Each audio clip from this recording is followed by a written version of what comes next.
On the night of March 16, 2011, Isaia Hernandez was shot in a quiet Ansonia, Connecticut parking lot. What was thought to be a routine illegal substance deal turned into a robbery gone horribly wrong, and Isaia was left lifeless in the cold.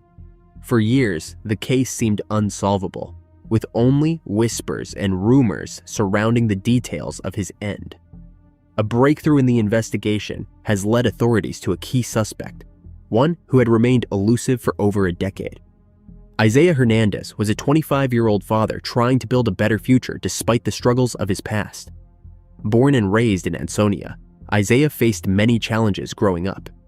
He had a difficult childhood, dragged down by financial instability and a broken home, but he had always been determined to carve out a different path for himself.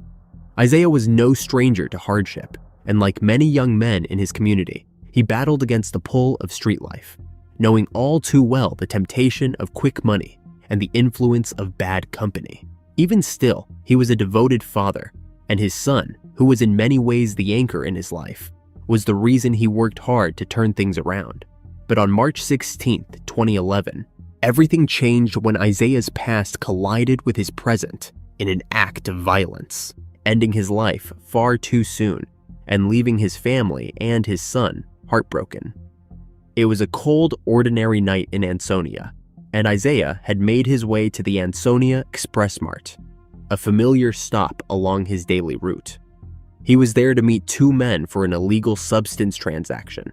Isaia, trying to keep his head above water, had agreed to meet them in the parking lot to sell them substances, an exchange he hoped would help him take care of his son and stay afloat. What he did not know was that the two men had other plans. What was meant to be a simple deal quickly turned into something much darker. As the three men stood by Isaiah's car, the two men turned on him, intending to rob him instead of making the transaction. The details of what happened next are murky, but it is clear that Isaia never stood a chance. Witnesses say Isaia tried to escape, stumbling out of the car and collapsing in the parking lot as shots rang out, the violence erupting without warning. He was struck by 3 gunshots, each one entering his back, and each one taking him further from the life he had fought so hard to make for himself. The perpetrators fled the scene, leaving him to bleed out, alone, in the cold parking lot. His family would later learn that the men who had been in the car with him that night were involved in more than just a simple illegal substance deal. They had conspired to take what was not theirs, and it cost Isaia everything. After Isaia was gunned down, the investigation into his slaying began immediately, but quickly hit roadblocks. Witnesses were scarce, and while there were initial suspicions, the case remained unsolved.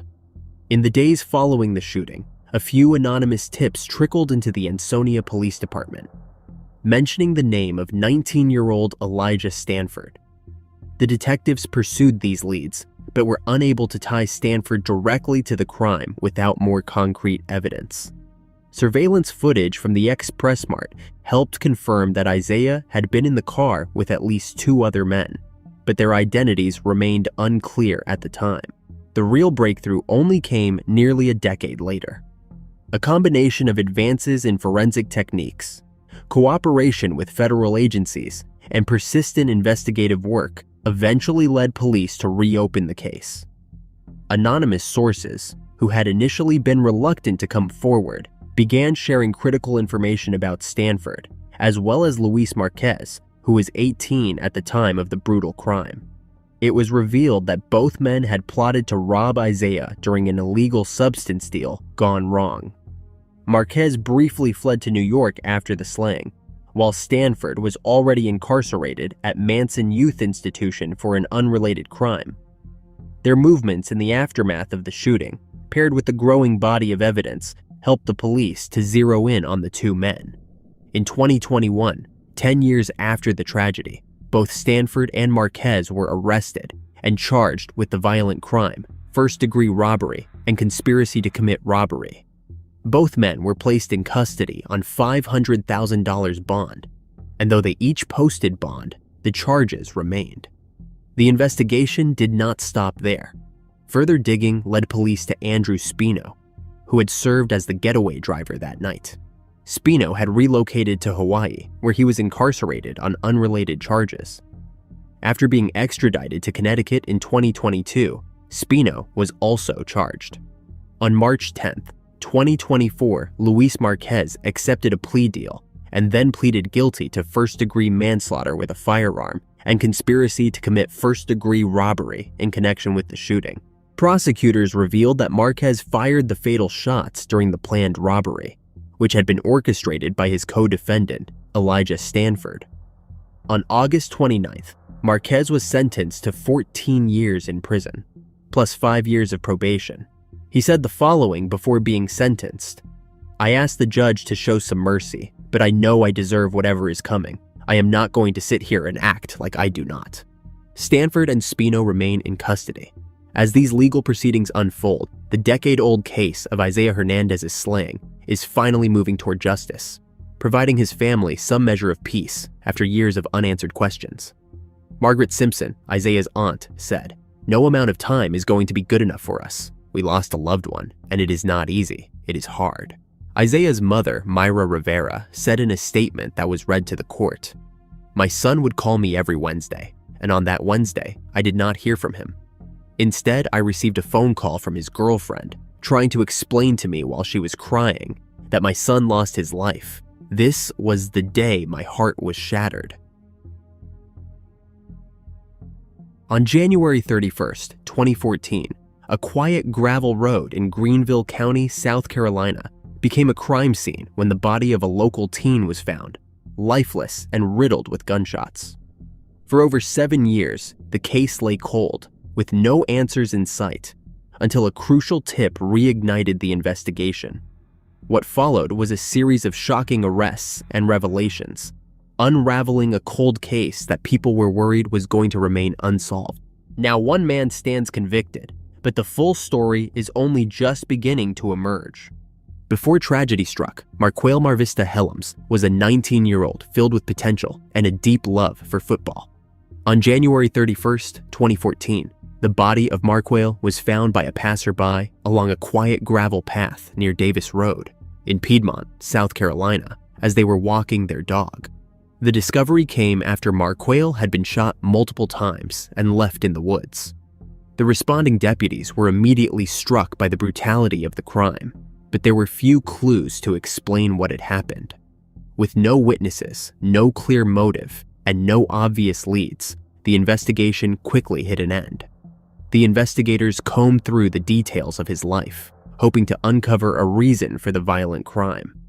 They learned Marquail had been in contact with a few individuals in the hours leading up to his end, including his former roommates. But the exact circumstances surrounding the crime remained unclear. The detectives pieced together that Marquail had likely gone to meet someone he knew for an illegal substance transaction. He had climbed into a car, but the situation quickly turned violent. Marquail was shot and abandoned in the woods, but no one could say why. His former football coach, Rob Searfoss, said, "He is one of those players, even if this had not happened, who touches your heart. If you took the time to get to know him, he was a good kid. He just wanted people to care about him." As the years passed, the case fell into a pile of other cold case files, with no new developments. Yet investigators never gave up. They revisited evidence, re-examined witness statements, and explored every potential lead. Still, it seemed the answers would never come. The case was on the verge of being written off as unsolvable, but little did anyone know, the breakthrough was just around the corner. In 2021, a tip from Crime Stoppers reignited the investigation. The tipster provided law enforcement with critical information that pointed to a vehicle used by the suspects on the night of the crime. This revelation set in motion a chain of events that would finally uncover the truth behind Marquail's tragic demise. The investigators focused their efforts on tracing the vehicle, which was eventually located in Pickens County. Forensic technology, including the use of touch DNA, was instrumental in linking the suspects to the crime. The touch DNA analysis, which identifies minute traces of genetic material left behind on surfaces, revealed traces of the suspect's DNA on the vehicle. With this forensic evidence in hand, the investigation gained traction. The detectives soon pieced together the events leading up to Marquail's demise. They discovered that on January 31st, 2014, Marquail had arranged to meet with his former roommates, Raheem Gerard Griffin and Destiny Maria Fields, along with Chris Thomas Capitino, under the assumption that they were going to purchase substances. What seemed like a routine transaction turned fatal when the group drove to a remote gravel path off Davis Road in Piedmont. The investigators later determined that Marquail was shot multiple times and left to his end outside the vehicle. As they dug deeper, the detectives found evidence of prior conflicts between Marquail and the other suspects. This suggested that the crime was not a random act, but rather the result of escalating tensions between them. These conflicts may have been fueled by personal animosities or grudges, but the exact motivations behind the shooting remained unclear. Even with the motive unclear, the combination of DNA evidence, the Crime Stoppers tip, and the suspect's statements helped to build a compelling case. On April 15, 2021, the law enforcement officers arrested Raheem Gerard Griffin, Destiny Maria Fields, and Chris Thomas Capitino, all of whom were charged with the fatal crime, criminal conspiracy, and other related offenses. Griffin faced additional charges for possession of a weapon during a violent crime. The three suspects were taken into custody and booked into the Greenville County Detention Center, where they were held without bond. On April 18, 2024, after a trial that lasted 4 days, Circuit Judge Patrick Cleburne Fant III sentenced 31-year-old Raheem Gerard Griffin to 45 years for the crime and 5 years for possession of a weapon during a violent crime. Capitino and Fields will still face their own trials in the coming months. The arrest and conviction were a significant turning point in the case, bringing some measure of closure to the Hellams family and Marquail's community, who had long awaited justice. In 1985, a beloved teacher in Kinston, North Carolina, was brutally assaulted and shot in her home. The case went cold for nearly 40 years. Thanks to DNA testing, the case finally came to an end in 2024. On January 8, 1985, members of the Kinston Police Department responded to the residence of 62-year-old Hokie Shepherd, which was located at 1100 East Caswell Street, Kinston. Hokie was a retired school teacher who lived alone. She was found nude on the floor inside her residence by a friend. She was assaulted, shot, and stabbed. The investigators were called to the scene and eventually solicited the help of the North Carolina State Bureau of Investigation. Her 1983 Burgundy Cadillac had also been stolen, which was eventually found at a local elementary school. Despite countless hours of investigations, the person responsible for Hokie's brutal attack and slaying could not be identified.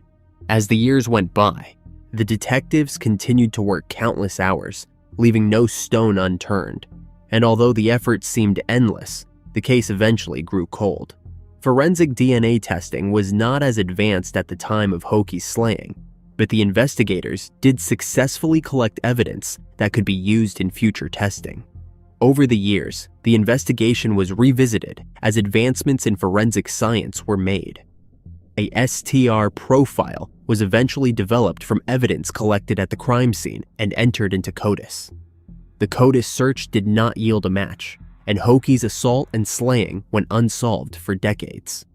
In 2023, the Kinston Police Department, in collaboration with the FBI and NCSBI, submitted forensic evidence to Othram in hopes that advanced DNA testing could help to identify the male suspect in the case. Othram scientists used forensic-grade genome sequencing to build a comprehensive DNA profile for the unknown suspect. After successfully completing the process, the DNA profile was delivered to the FBI's Forensic Genetic Genealogy team, and the FBI team performed the necessary work to generate new investigative leads in the case. On September 30th, 2024, members of the Kinston Police Department presented the evidence from the genealogy profile to the Lenoir County District Attorney's Office. The results identified the suspect as Thomas Williams Wade Jr., who was 28 at the time of the offense and was initially interviewed as a potential suspect. Soon after the crime, Wade moved from the Kinston area and spent the remainder of his life in Granville County, where he passed away in 2007. If Wade was alive today, he would have been charged with first-degree slaying as well as larceny for the theft of Hokie's car. This information helped to give the family of Hokie Shepherd closure after 39 long years of waiting. Retired Kinston police detective Tommy Lewis was one of the people who first arrived at the scene in 1985. It was Detective Lewis's first slaying case, but he takes pride in the fact that he and the rest of the police department never gave up. Over the years, he never stopped thinking about Hokie. The son of the suspect, Thomas Wade III, says he found out that his dad was a suspect after receiving hundreds of phone calls and messages after the Kinston police made the announcement. He feels his father is being painted as guilty without proper due process, and he is left to defend his father's character. Thomas said, "My father is no longer here, so why is my family being tortured and publicly humiliated? That is not right." The situation happened 40 years ago, but this is not justice. This is opening wounds. Both the victim and the accused have been long past. If my father did do this, then he should have stood justice for that. However, Thomas says he believes the public has already decided that his father is guilty. Thomas says he spoke with an officer about the case, and he feels that their evidence does not tie his father to this case. The evidence only ties him to the assault. He said that they do not have a weapon or fingerprints. Thomas is hoping to shift the focus to remembering his dad as a pillar in his community and life. He said his father was the type of man that regularly showed up for his children and always took care of his responsibilities. Kinston police said that they cannot comment on this due to the family taking legal action against them.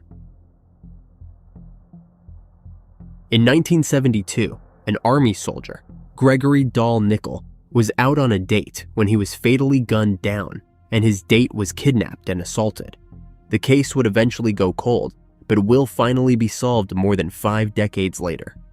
21-year-old Gregory Nickell, who was home in Vernal, Utah for Thanksgiving, was out on a date with an 18-year-old woman who was not named on November 26, 1972, when they were ambushed.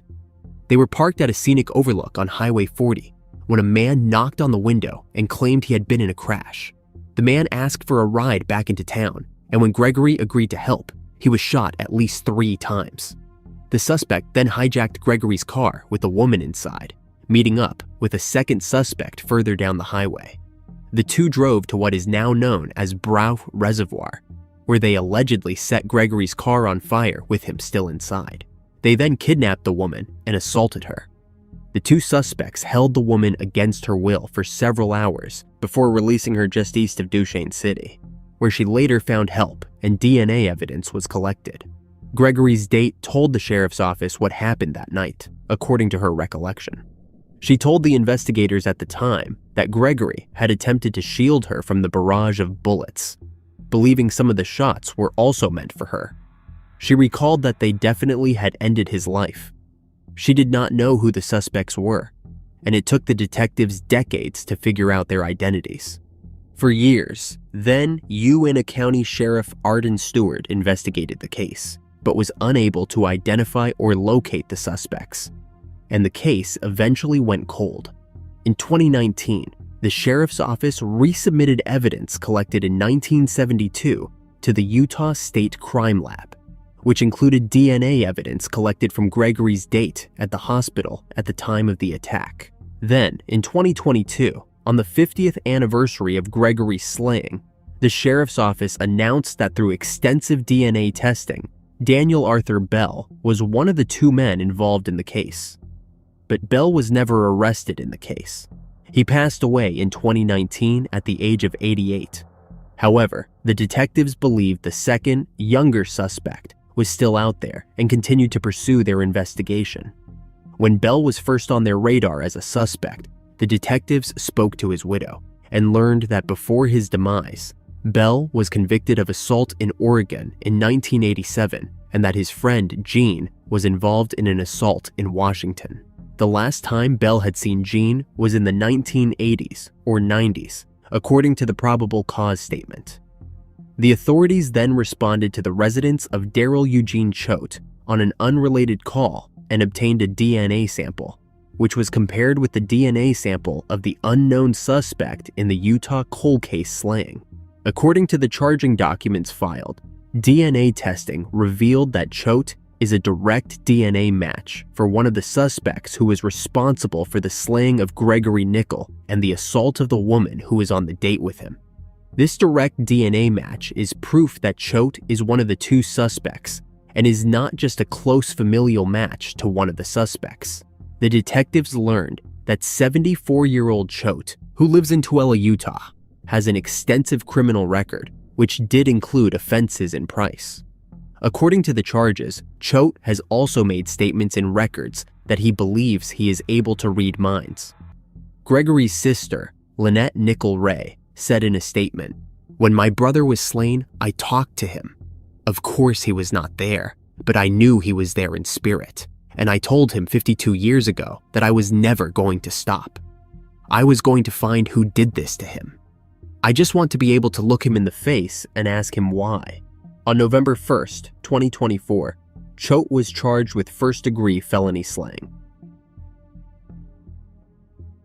In the quiet town of Jeanerette, Louisiana, a cold January morning in 1994 brought with it a heartbreaking discovery.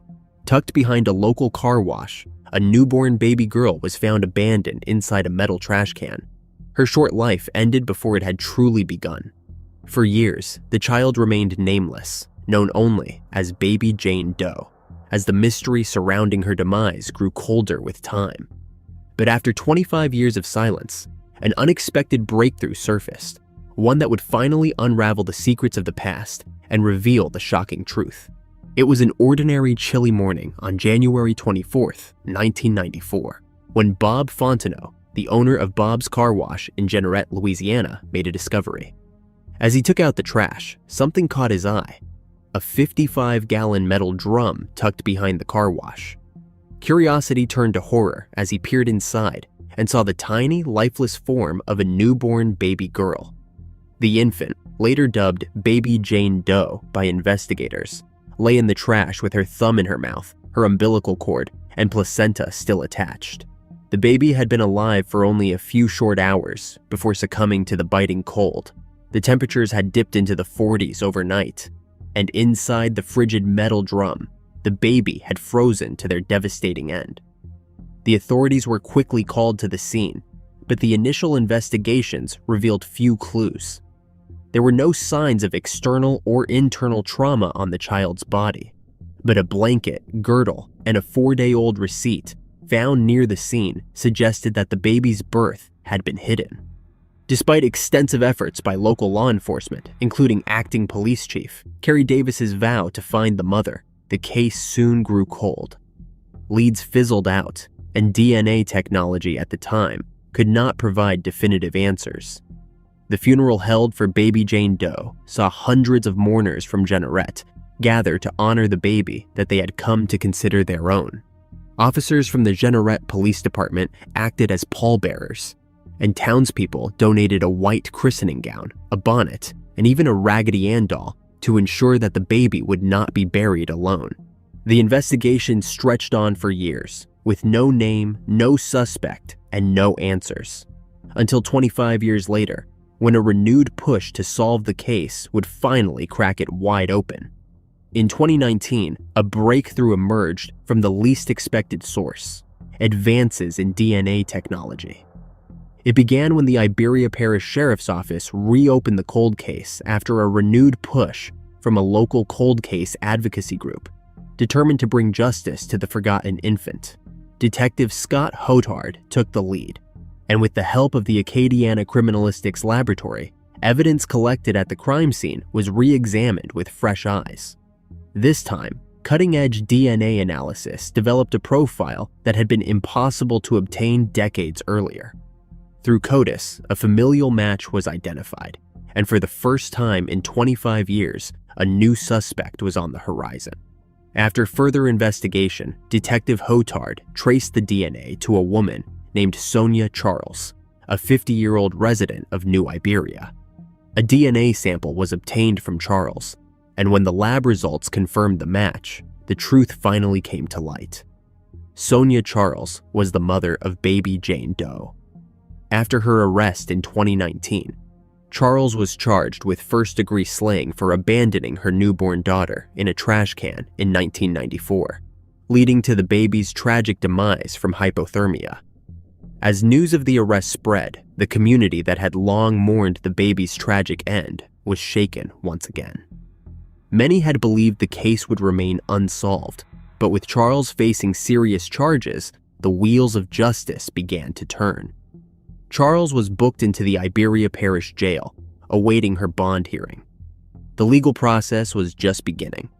In 2023, a grand jury in the 16th Judicial District Court indicted Charles on a charge of second-degree slaying, signaling the case would move forward to trial.